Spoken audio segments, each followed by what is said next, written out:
মোহাম্মদ বিন সালমান একটা ভিডিও কনফারেন্সে বলছে যে আমি যদি এই যুদ্ধে জড়াই তাহলে ইরানের টার্গেট হচ্ছে কাবা শরীফ আর মদিনারে দখল করা। ভাই আমার নিজে শোনা, এটা আমি এই কনফারেন্সটা আমি দেখছি ভাই। এরা হচ্ছে সিয়া, এরা চায় হচ্ছে এই মুসলমানদের কেবলা মক্কা মদিনারে এদের আন্ডারে নেওয়া। আজও অব্দি যদি কোনো ভিজিট পর্যটক যদি ইরানে ঢোকে তখন আগে জিজ্ঞাসা আপনি কি সিয়া না শুনবে। আপনি আগে ওরা কিছুই জানলেন না, আপনি মোহাম্মদ বিন সালমানের বিপক্ষে কথা বলতেছেন। তারা ভালো মিলাই কিন্তু একটা দেশের প্রধানমন্ত্রী হয়, ঠিক আছে। যার যেমন খারাপ দিক আছে তার এখন ভালো দিকও আছে, আগে আপনার বুঝতে হবে। কেন ওদের যুদ্ধে চড়াইতেছে না?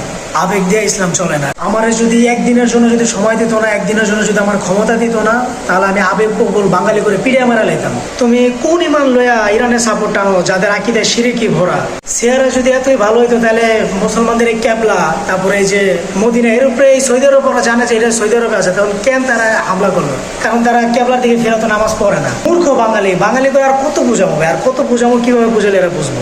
এদের উদ্দেশ্য ফিলিস্তিনের সাপোর্ট টানা নয়, ফিলিস্তিনের হয়ে এরা যুদ্ধ করতেছে, উদ্দেশ্য এই নেই। উদ্দেশ্য হচ্ছে পুরো মুসলিম কান্ট্রিতে যুদ্ধ লাগা, এরা মক্কারে দখল করবো। মহানবী সাল্লাল্লাহু আলাইহি ওয়াসাল্লাম ভবিষ্যৎবাণী করে গেছে যে ফিলিস্তিন এরকম হইব, ঠিক আছে। তো এরকম হইব, আল্লাহর সাহায্য যখন আইব তখন তারা সাহায্য পাইবো। এই না আবেগ প্রবল হয়ে ইরানের সাপোর্ট, এটা তোমরা যা করতেছো এটা আসলে ঠিক না। একটু ব্রেন খাটাও।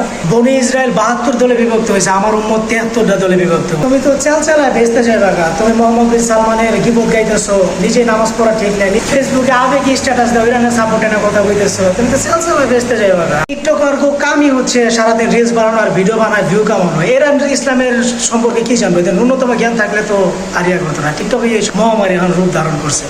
আগা ঘোরা না যায় না, মোহাম্মদ বিন সালমান সবকিছু করে লেছে, হ্যান কেলেছে ত্যান কেরালিস। ফেসবুকে স্ট্যাটাস দিয়া মুসলমান হন যায় না। মুসলমান হইতে হইলে ন্যূনতম এলেম দরকার আছে, ঠিক আছে। টিকটকার মতো টিকটক ভিডিও ছেড়া দিলেই পক্ষ নিয়ে ছেড়া দিলেই মুসলমান হন যায় না, ঠিক আছে।